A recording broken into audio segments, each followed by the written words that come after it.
Երաշտոտ ամառ էր։ Փոքրիկ Ավանի ագարակատերերն ու բնակիչները անհանգստացած էին, թե ինչ է լինելու իրենց բերքի հետ։ Մի կիրակի պատարագից հետո նրանք որոշեցին դիմել իրենց հոգևոր հովվին։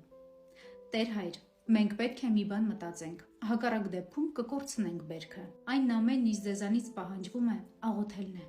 Աղոթեք կատարյալ հավատքով։ Այն պետք է բխի սրտի խորքից, պատասխանեց քահանան։ Հաջորդ ողջ շաբաթը ագարակատերերը օրվա մեջ 2 անգամ հավաքվում էին եկեղեցում եւ աղոթում, որ Աստված իրենց անձրև ուղարկի։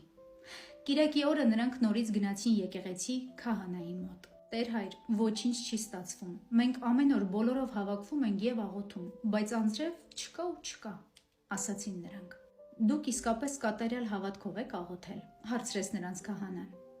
Բոլորը միաբերան հավատացրին հոգևորականին, որ հենց այդպես էլ արել են։ Սակայն քահանան առարկեց. Ես գիտեմ, որ դուք կատարյալ հավատքով չեք աղոթել, որովհետև ձեզանից եւ ոչ մեկը եկեղեցի գալով իր հետ անձրևանոց չի բերել։